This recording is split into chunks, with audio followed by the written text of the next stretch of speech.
It's showtime. It's the pre-party with J. Cal. We are professional wrestling. I'm building an alliance.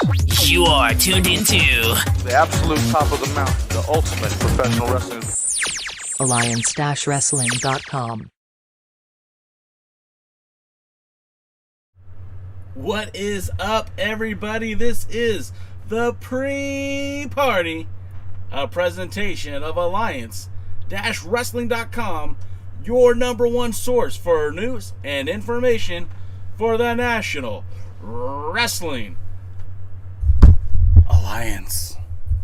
Guys, what is up, everybody? This has been kind of a cool day. If you guys weren't here earlier, we went live with United Wrestling Network star Ruby Reyes, and we were talking all kinds of wrestling earlier. Wish you guys would have joined us. If you'd like to check it out, it's still available on Twitch, also available on all of your podcasting networks via the Alliance blog.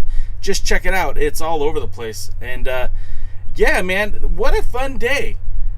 I get to talk to my hashtag NWA fam twice in one day. In fact, I'll actually be on a podcast later tonight, with the Pro Wrestling Zone podcast. Now, some of you will be asleep, and some of you will have to just catch it the next day, but I'll be talking to my pal, Rick Del Santo, and I think we're going to be talking NWA later tonight. But it's been a very fun day for your boy, J Cal, and I'm glad you're all here with us. A different approach tonight on Power. It's not going to be a traditional NWA Power episode. Hell, it's not even going to be an NWA Power Surge episode.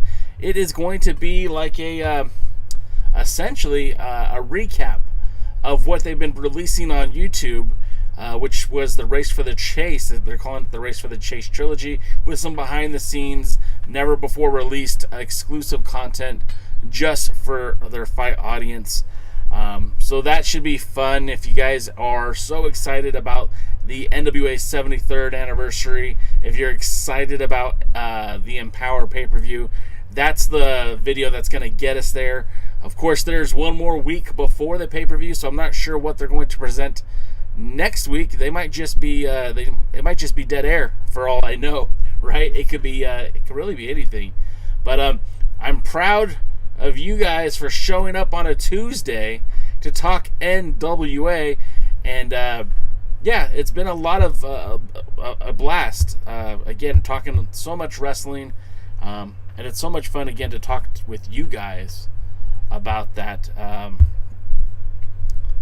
Yeah, Lamb says the PWZ podcast, the Triple Alliance blog action today. You know what it is? It's supply and demand. You guys want to see me. Well, no, you don't. No, you don't. Rick and I have been friends for quite some time. We've never really chat in person, just online. And we've been talking about doing a couple of projects together. But he's in a part where he wants to cover, I think it's going to be NWA Power. The NWA 73rd anniversary. So I'm going there with open expectations, hoping to bring some of you NWA family members with me. And we'll talk NWA with Rick. And who knows, maybe at some point down the road, Rick will come on an episode of the pre-party or the Alliance guys. We'll see how that goes. But I do want to say shout-outs and hellos to all my buddies here on the podcast. I see that Lamb's in the house. Wrestling with the MMA. Both Lamb and Wrestling with the MMA are sharing our stream on twitch.tv, which means that if you go to their channel, you will also see this broadcast, which that is very cool. Thank you, gentlemen, for doing so. Jonathan Burrell's in the house. What is up, Jonathan? How are you, good sir? I also see that Willie Bowen's in the house. Willie, my friend, I interviewed Ruby Reyes earlier today. I'm going to try to get that link for you so that you can check it out, because I know how much you're a fan of Ruby Reyes, and I know how much you're a fan of women's wrestling, and we do a lot of talking about both of those on that episode. In fact, I'm going to try to get that link right here, right now, for everybody on the YouTube channel. I'm not sure how I can get it on the Twitch channel, but I'll try. But there's the link, so if you guys want to check it out, that would be cool. So we are counting down the hours to what could be one of the greatest weekends for Billy Corgan's National Wrestling Alliance. Now that says something, because in the past we've had weekends with pay-per-views. We've had big shows. We've had multiple television tapings, but no other has ever featured the Chase. This is the first time the NWA, under Billy Corgan's direction, will be heading to St. Louis and stomping on historical grounds like the Chase. Wrestling at the Chase is definitely something that I would have expected a few years ago, let alone a few months ago.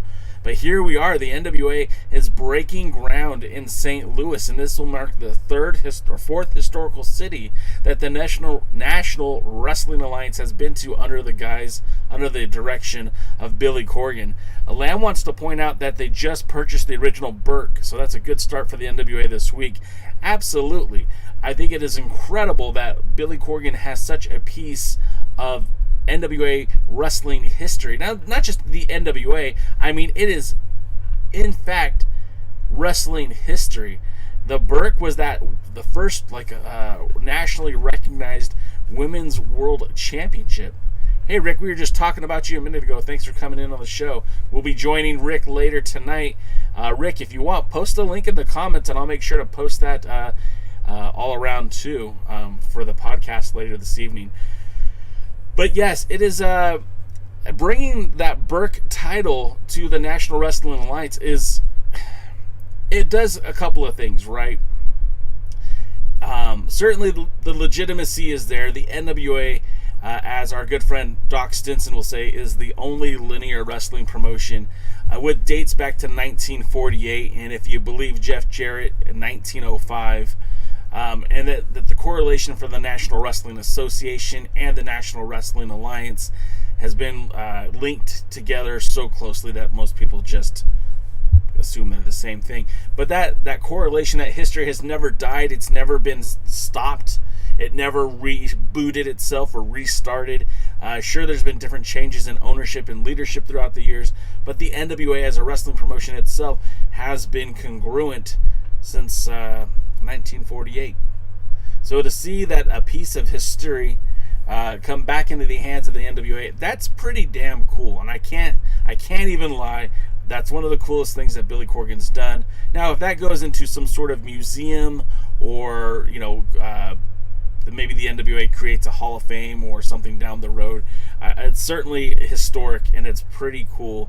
I'm really happy that Billy was able to procure that ancient wrestling artifact, and of course it will be on display at the Wrestling at the Chase at the EMPOWERRR pay-per-view and the 73rd.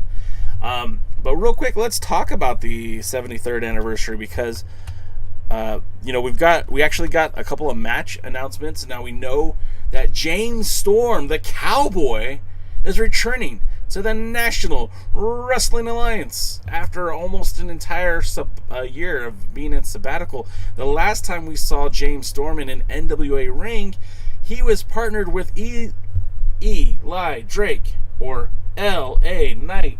I'm not sure what to call him at this point. I used to call him Sean Ricker. But the tag team champions who lost to J.R. Kratos and Aaron Stevens, sorry, had to do it, at Primetime Live. It was one of the last episodes featuring NWA talent on the Primetime Live series that took place back in, I believe it was November of last year.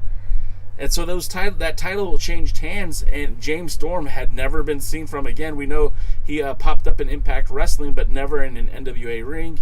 Of course, we know that Eli Drake became LA Knight in the NXT. So it is cool to me to see James Storm make his return to the NWA. However, I question why a guy who has not been involved with the NWA in well over 6 months, almost a year, to just show up and get a shot at the title. And I hate to agree with Nick Aldis, but this is some more of the booking that just frustrates me. It infuriates me, because we just had a championship series that concluded with 7 championship matches awarded to Team Pope and Velvet Sky, Team Elijah Burke and Velvet Sky. So each one of those wrestlers were to receive a title shot. So we know that Jax Dane is to get a title shot. Genocide is to get a title shot. The Masked Man of Mystery gets a title shot. Colby freaking Carino gets a title shot. And of course, the Pope has a title shot. Velvet Sky has a shot to either give away or to take herself. And we know that obviously Trevor Murdoch got his title shot, and that match will take place also at the 73rd, where Trevor Murdoch, for the 4th time, will step into the ring with the real world champion Nick Aldis. Now, this is the only 3rd time that the title has been on the line, but the championship will be on the line. And, you know, after what happened in Charlotte, I just don't feel like this is a necessary match. They really lost some luster with this one, and it's hard for me to get excited about it. And I'm just being brutally honest. It's hard for me to get excited about it. I want to be a fan of this match. I want to be a fan of Trevor Murdoch, but I'm just not into it. I felt like both men looked really exposed at the Charlotte. I almost called it a pay-per-view at the Charlotte gathering recently.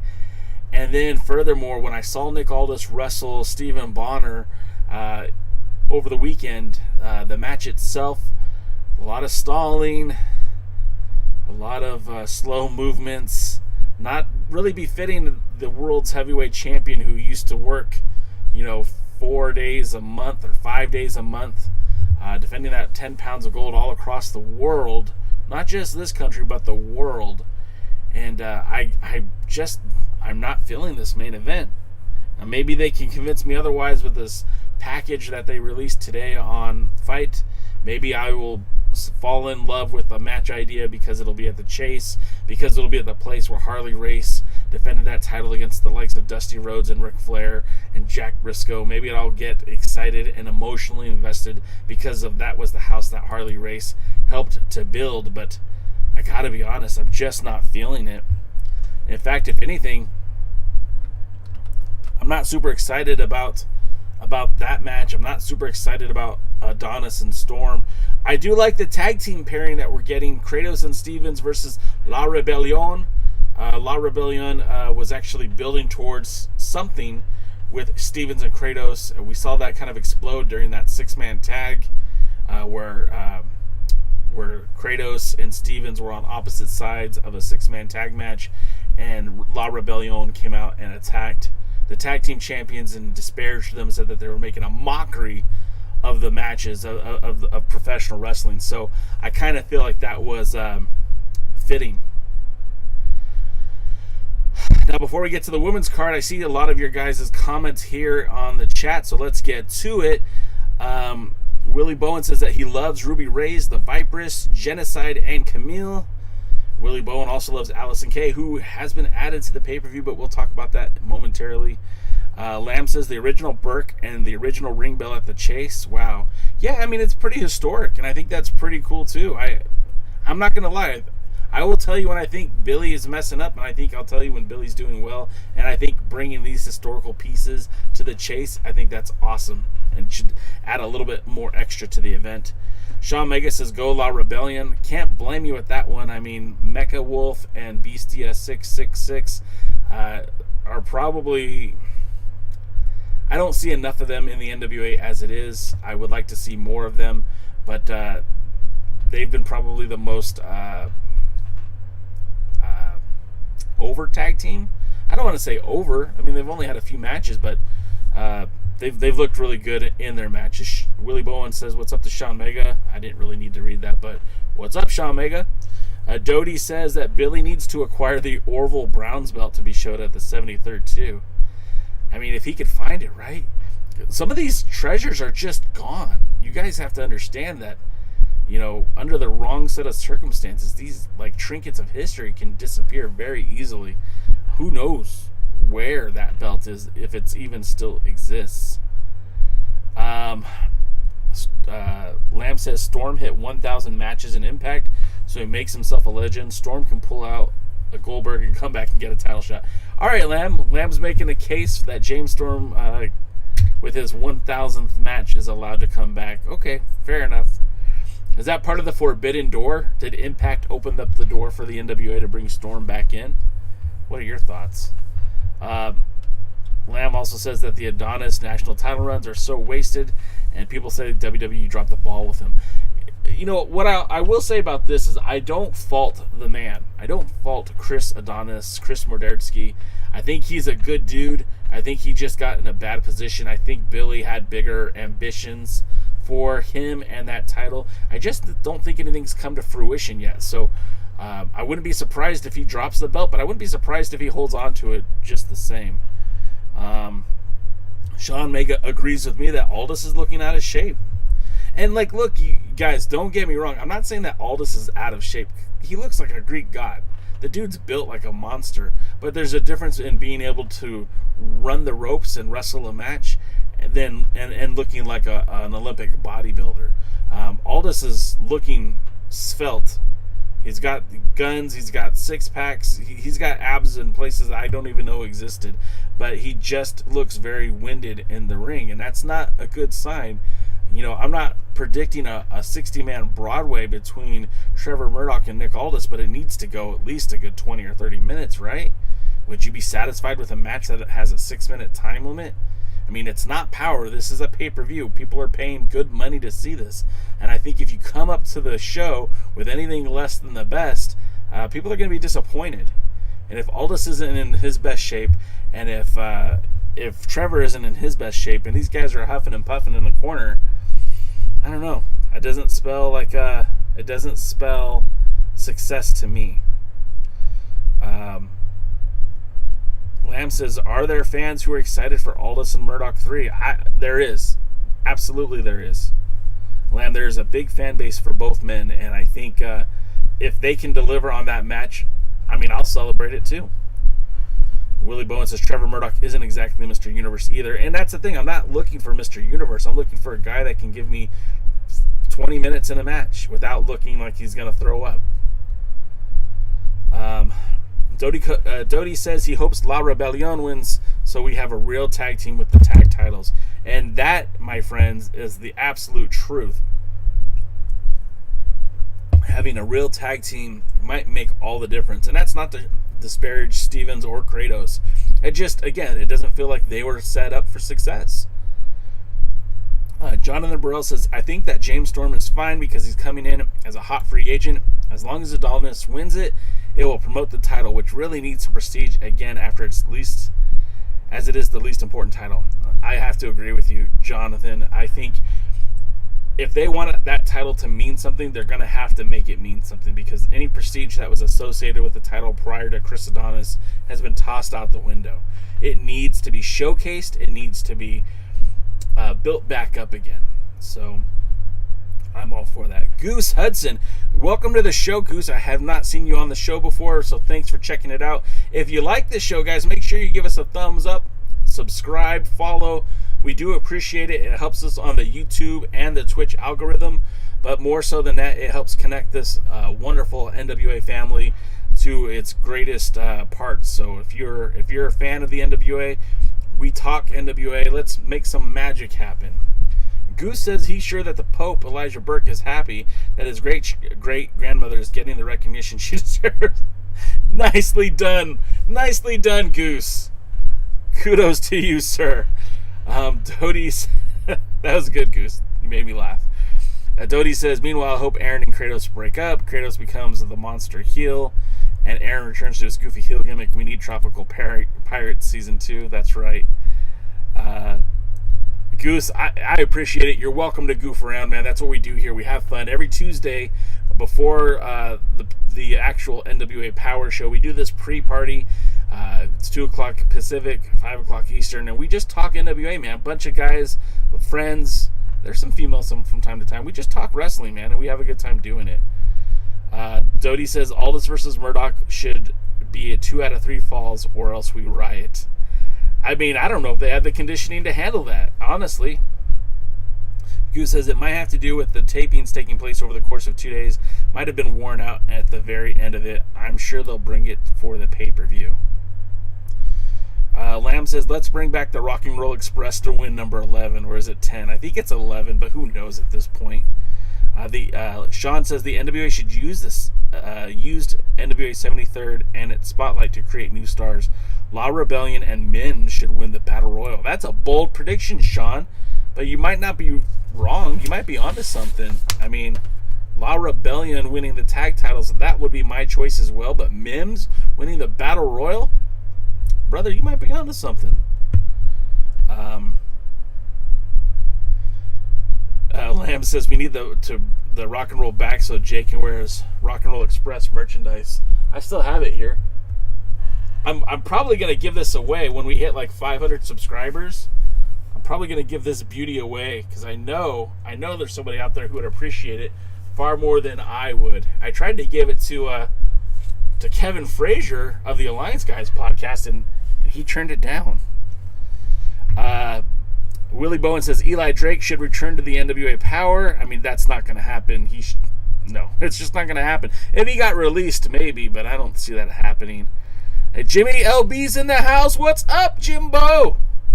Jimmy, I'm drinking a Monster Ultra Gold, pineapple flavored, baby. We're in the house. It's the pre-party, and we're talking NWA.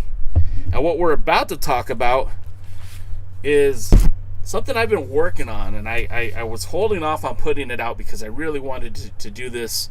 I wanted to talk about it and then share the article that's coming with it. But did you know that August 28th is set to be the first all-women-led pay-per-view for the National Wrestling Alliance? But this isn't the first time that the NWA has efforted to produce an all-women's pay-per-view. If we get back in the way back machine in the archives, if we go time travel to 1999, the NWA was looking to promote an event that would feature an all-women pay-per-view. It was called the NWA, obviously enough, the Women's National Wrestling Alliance. It was a partnership with Tor Berg. And for you guys who don't know who Tor Berg is, he was the promoter of LPWA, which was the Ladies Pro Wrestling Association that lasted roughly from 1989 till 1992. It was more or less considered the more wrestling-oriented version of Glow, which is the Gorgeous Ladies of Wrestling.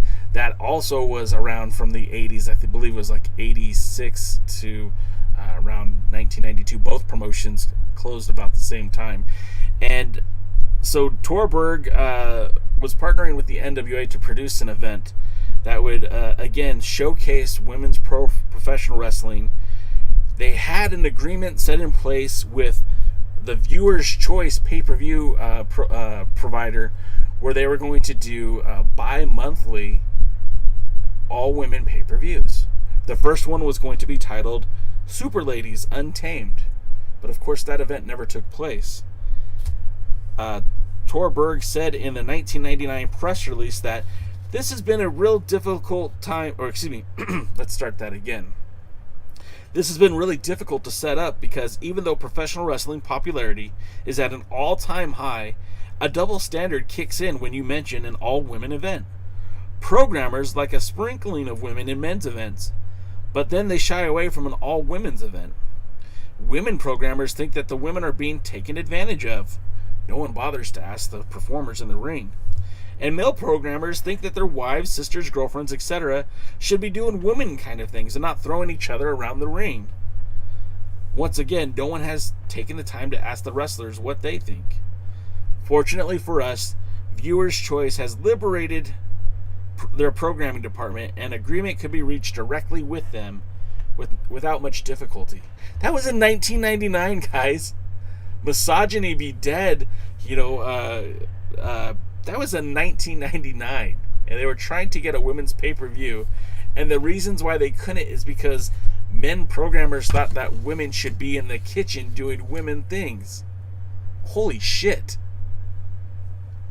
Now, what should be known about that roster that they were putting in place is that it did feature some talents from the AWA. It featured talents from the LPWA as well as Glow. And there was a couple of gems sprinkled in there.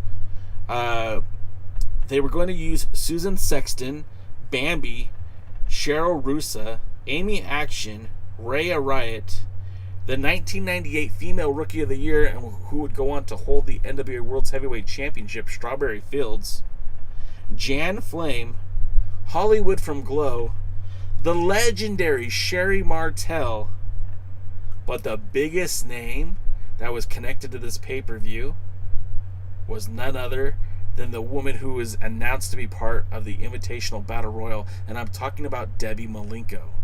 Now, we wrote about Debbie Malinko earlier this week and talked expressively about her time in All Japan Women's Pro Wrestling, which was the top Joshi promotion at the time. Now, Debbie Malinko, for those of you guys who haven't had time to read the article or just don't know, was essentially a prodigy trained by the great Malinko family, Boris, Dean, and Simon, and was trained not only by them, but also received training by Carl Gotch. Carl Gotch had never trained a female wrestler before. Debbie Malinko, and never would train a female wrestler after Debbie Malinko. And so Malinko would head to Japan. Now, she's not a blood relative of the Malinko family. That name was bestowed upon her by Boris Malinko. She would go on, and after just a handful of matches in Florida, would go on to train in, would go on to wrestle in All Japan Women's Wrestling, would eventually win the tag team titles, would make a few stops with CMLL, who at the time had a relationship with All Japan Women's Wrestling, and would go on to hold the women's championship for All Japan Women's Wrestling. Unfortunately, just a few months after winning the title and one successful defense against Terry Powers, she would break her ankle. And I mean, a really bad break. It was reported at the time it was a career-ending injury. Her ankle was basically just hanging on by a thread. But after a couple of years of rehabilitation, she had, she could walk again. She could do all those things again. But the real crazy thing is that, like, this was only about 6 years before the NWA tried to run this pay-per-view. And so she was selected to represent this promotion, and a good chance that had she been involved, she probably would have been looked at as a run with then the NWA World Women's Championship. Unfortunately, issues continued to come up for the partnership. Their August 29th pay-per-view in 1999 ended up being canceled. They had scheduled replacements, postponed the show till February 20th, and then later April 30th. Again, neither one of these shows would happen. Berg also expressed difficulty in working with the Las Vegas Athletic Commission, which essentially kept them from running in Las Vegas. So they were trying to find a building, but it never came to fruition. And much like a lot of the NWA announcements of that era, people just let it go. And we never really heard much about it after that. It quietly disappeared with little fanfare, little surprise. So it's ironic that the NWA, unknowingly, because I'm pretty sure Billy Corgan isn't aware of this, I doubt Mickey James knows about this, but ironically, the NWA, some 22 years later, will be even the same month, the same weekend, literally the day before 22-year anniversary of them trying to run the first pay-per-view. The NWA will present EMPOWERRR at the Chase on August 28th, Saturday, on pay-per-view, on Fight. Tickets are still available. If you visit Ticketmaster, there's some 100 tickets left. But to me, I think that's incredible. Not only the timing, but the fact that this historic moment for the NWA is coming 22 years after they had tried to do it the first time. So I thought that was pretty cool. We'll talk about the card in just a minute, but I want to see some more of your guys' comments. Lamb says, wait, there will be another Battle Royal at the pay-per-view. Yeah, it looks like the 73rd will feature a pay-per-view of pretty much the talents that aren't being used. Doty says, I want more local St. Louis talents like Warhorse or KLD to be in the pre-show or the Battle Royal. The NWA needs to scout St. Louis talent for their roster. Well, I mean, there's a lot of promotions still active in that area, and of course, it would be cool to see that more of those talents involved. And Goose Hudson says he needs JTG versus Chris Adonis and a series of matches for the national championship. Those two were awesome in their power match, and I feel that JTG is going to be a big deal down the line. I agree with you. I think Jay the God has a ton of potential. I don't feel like he was more prepared for a singles run than he is right now. And even with the luster and the shine of the WWE, I feel like he seems like a bigger superstar right now than he did when he was back in Crime Time. Doty says he still wants to see Stephen Bonner in the NWA. I don't hate that. I'd be surprised if he showed up, but I wouldn't be mad at it. Sean Mega says Eli is 38 years old. His walking papers are coming soon. Eli is a NWA. Eli Drake, LA Knight, is a perfect example of what the WWE is looking for. He fits that cookie cutter mold, and I'm not trying to put him down, but he's got a great look. He's got a great body. He can cut promos. He can wrestle in the ring. He wrestles the WWE style. He makes all the sense in the world. If the NXT experiment is over, he's going to be a guy that's fast-tracked to either SmackDown or Raw. Jonathan Burrell says he thinks Jack Stane will win the Battle Royal, as they can promote Adonis beating a former world champion as his working theory. They will need feed Adonis some big names to make Adonis a thing. Yeah, they're going to have to do something with Adonis if they're going to keep him as national champion.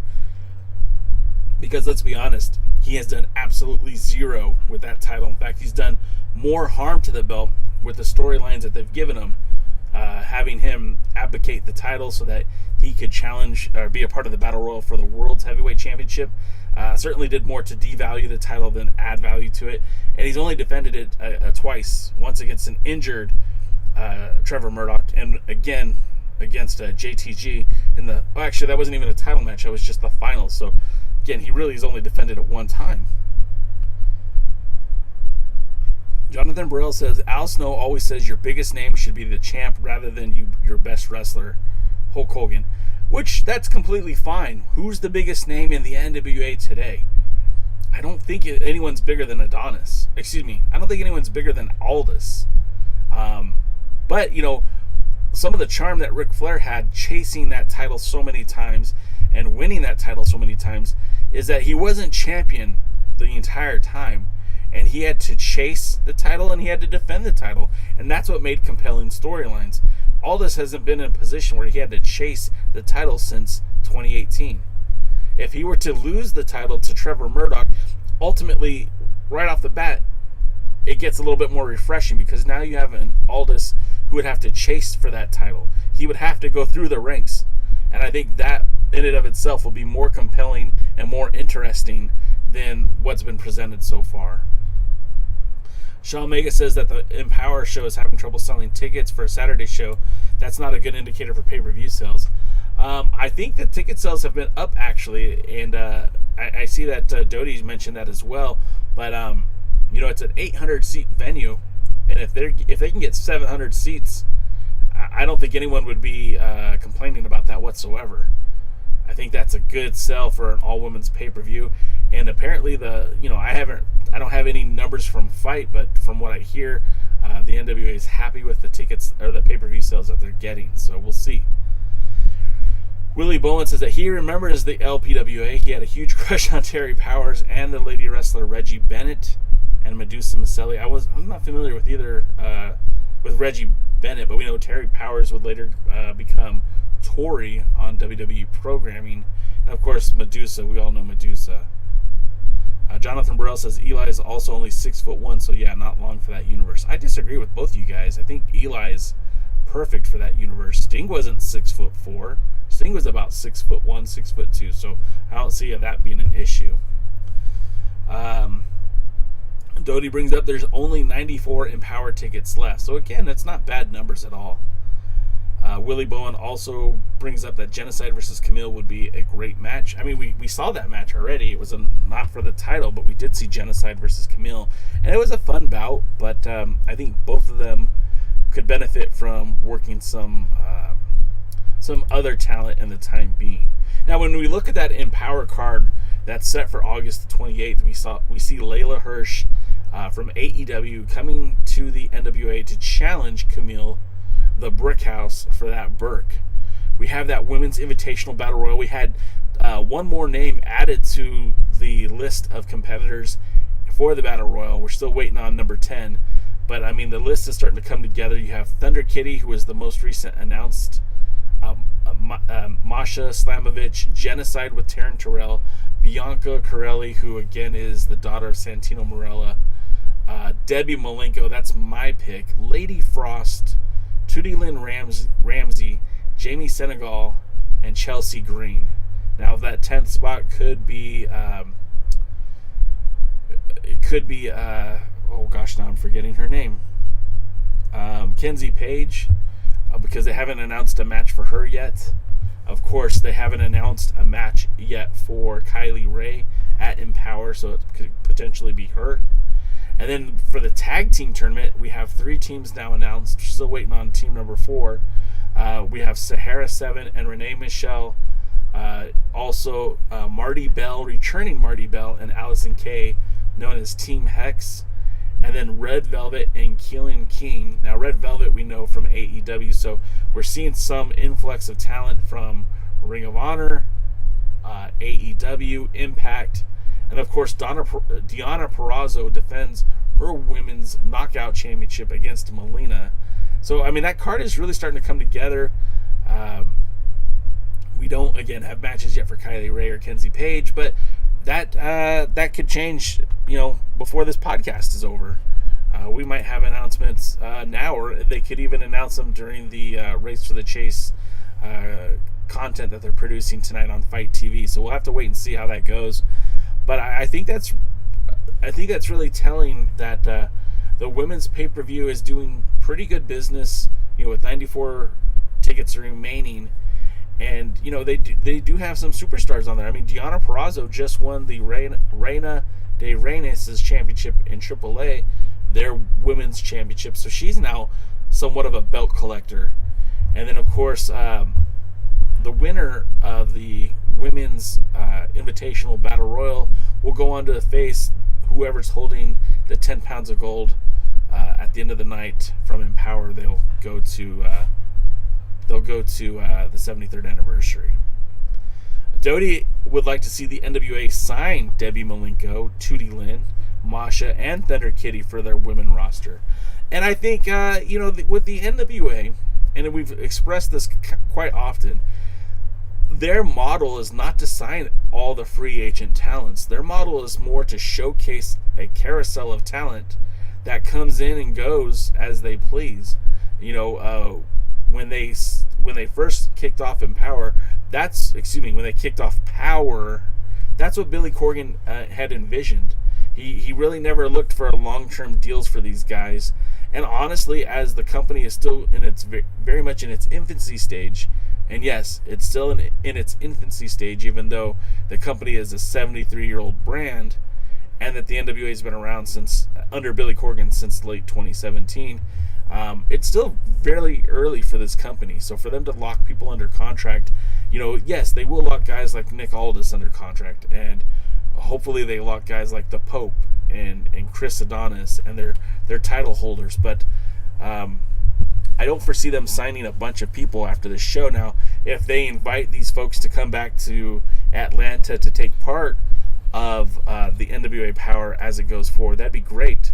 But, they're going to be in St. Louis for the next 2 nights after the pay-per-views, and they're going to be filming television. So all of these talents who have been invited, I could easily foresee them sticking around and being a part of the festivities after the pay-per-views. Now, Dave Scooby says something that I would like to talk about.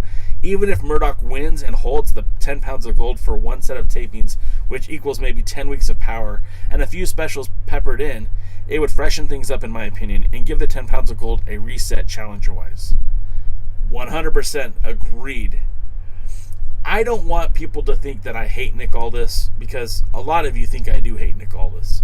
I think Nick Aldis is tired as World's Heavyweight Champion.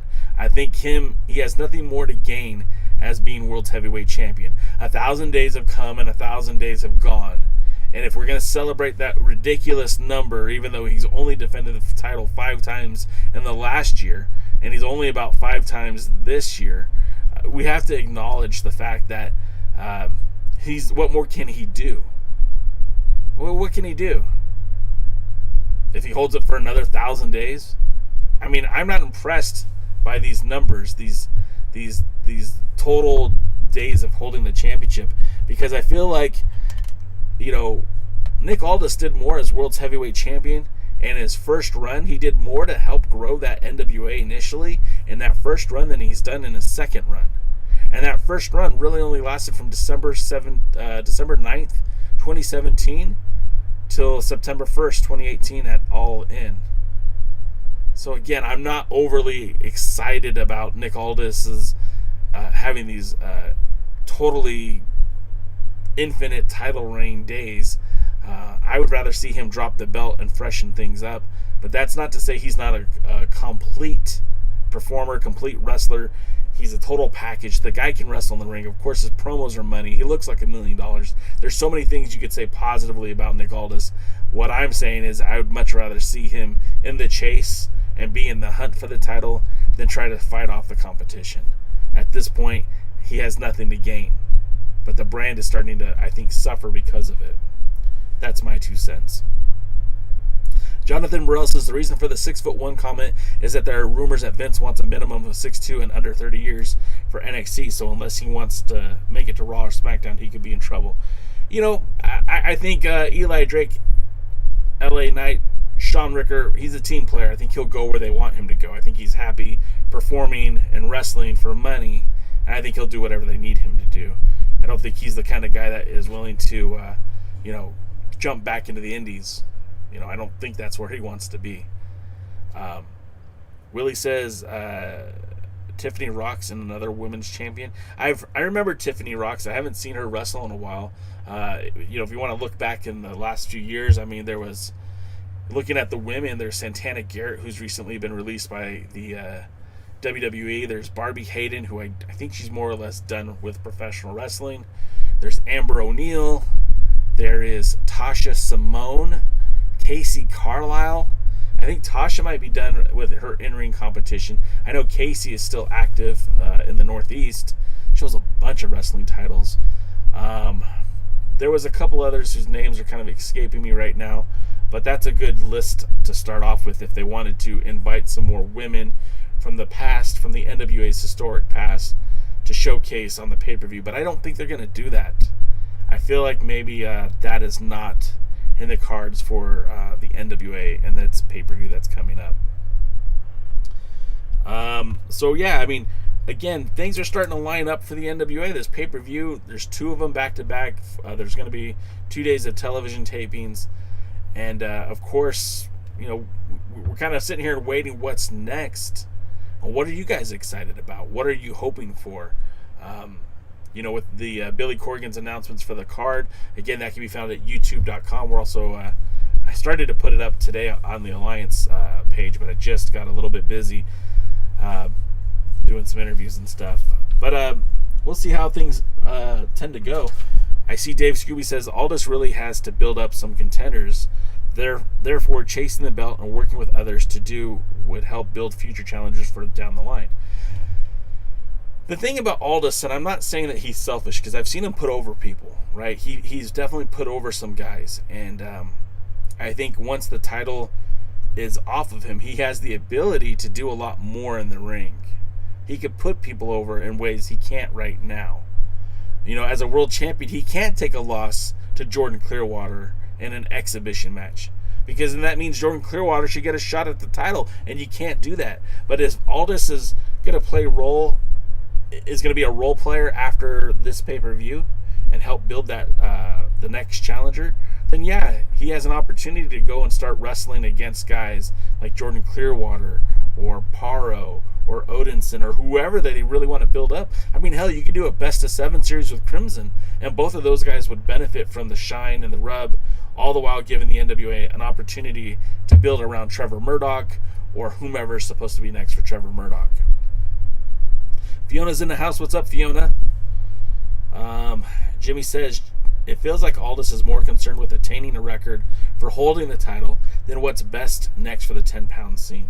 See, Jimmy, I don't want to put that squarely on the hands of Nick Aldis, because remember, he can only work the days that he's getting booked for, right? I mean, and this is some severe transparency here. Nick Aldis works for the NWA. Nick Aldis is under contract to Billy Corgan. So Nick Aldis works when Billy wants him to work. Period. Aldis doesn't go out there and book matches. He's not the booker. And you know, when it's time for Aldis to drop the title, you know, it'll be the office's decision, not Nick Aldis's. So with all that being said, you know, I really think that you can't blame Aldis. I mean, sure, he gets some of the blame, but you can't blame his title run. You can't blame the last year on him. I mean, he didn't cause the global pandemic. He didn't cause all those match cancellations. I mean, look, he was supposed to fight Marty Scurll at the Crockett Cup 2020. That didn't happen. He was supposed to fight Carlitos in Puerto Rico. That didn't happen. He was supposed to fight Facade in Tennessee. That didn't happen. And there was a bunch of other matches that were supposed to happen that didn't. You know, he was supposed to face Eddie Kingston on the premiere episode of Primetime Live, but Kingston got picked up. He got picked up by AEW, and you can't blame Kingston for taking that guaranteed money over a normal indie date. So, again, you can't blame Nick for any of that stuff. If you don't like Nick, that's fine.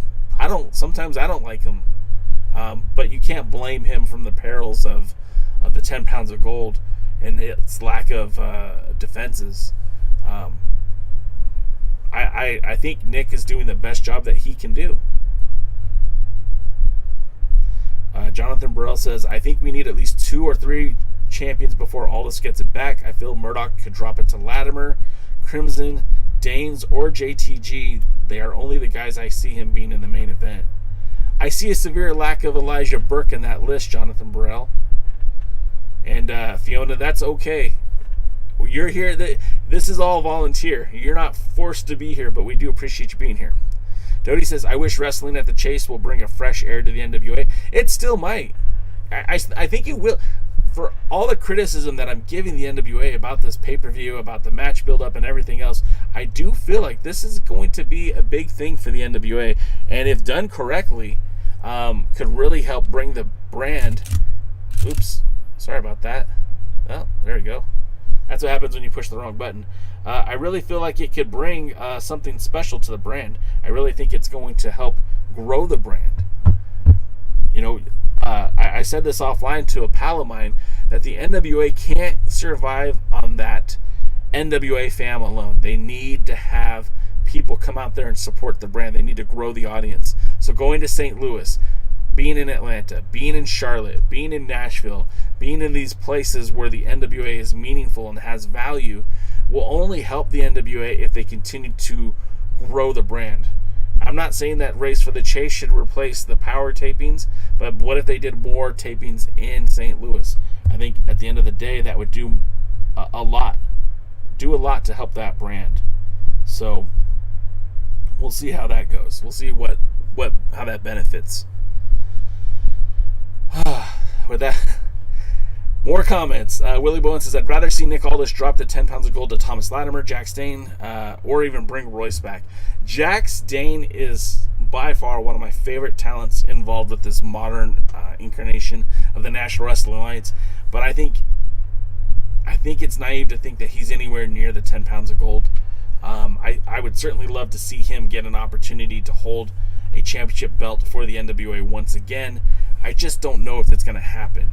The TV title would be my choice just because it would be a belt he hadn't had before and just makes his overall lore as a champion better. And then you could have a lot of fun with Jack Stane wrestling every other week building up to that potential title match with whomever the champion is.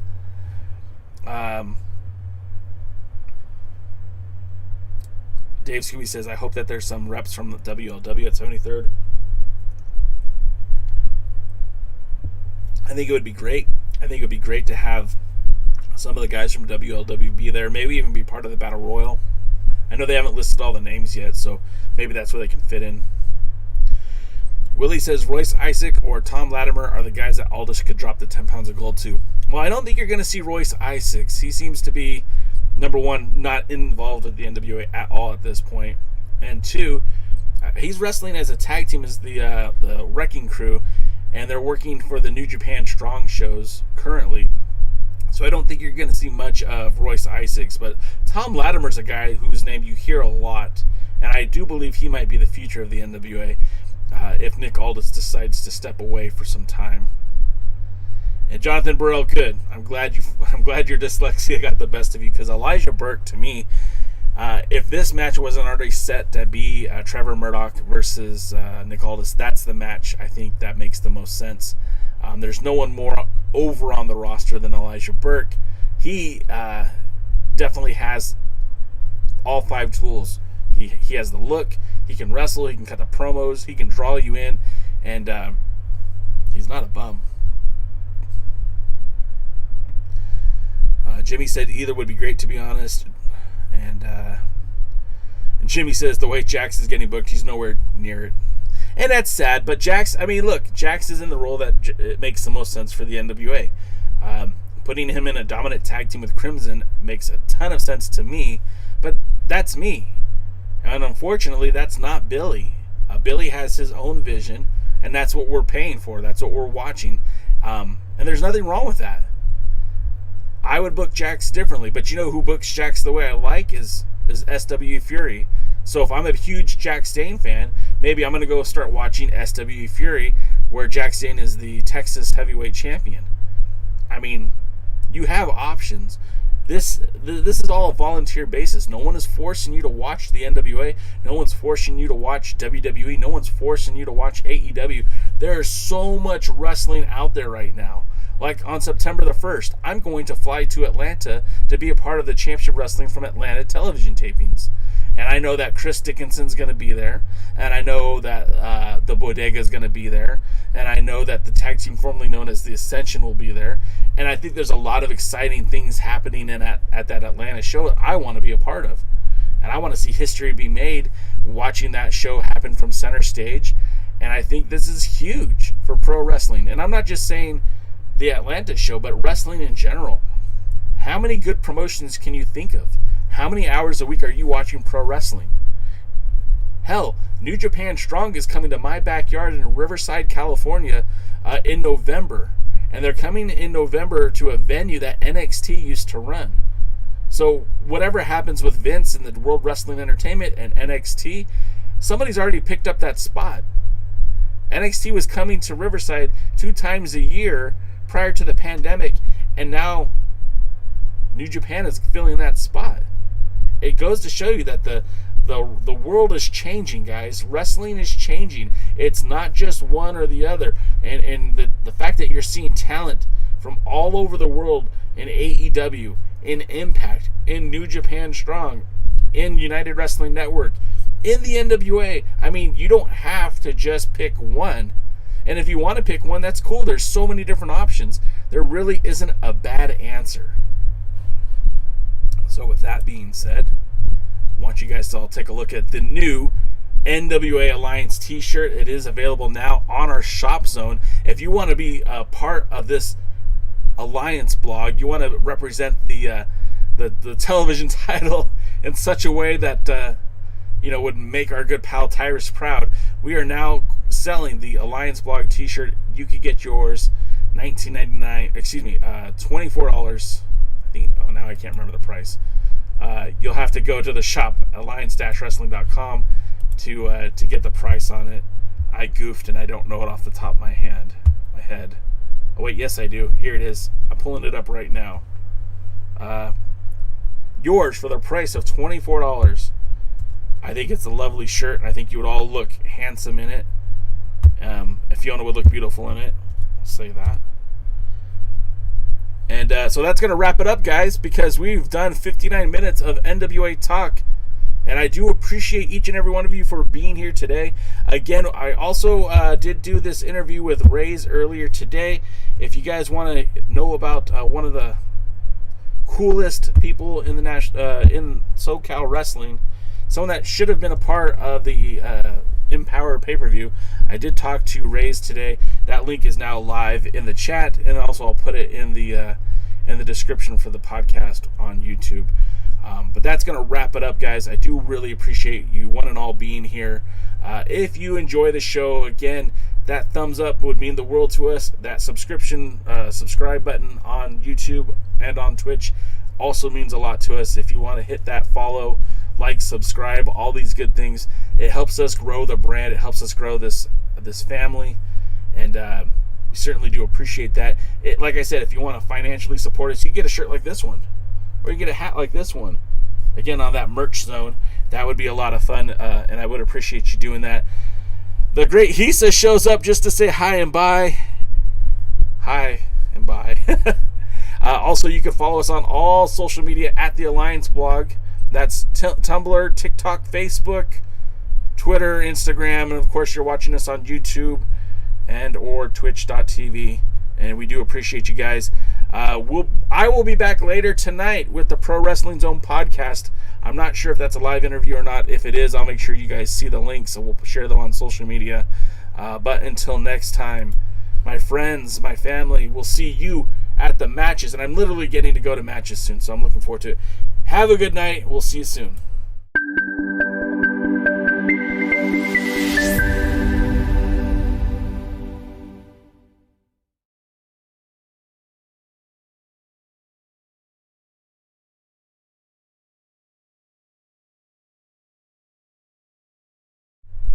And don't forget to eat your ham sandwich. It's delicious.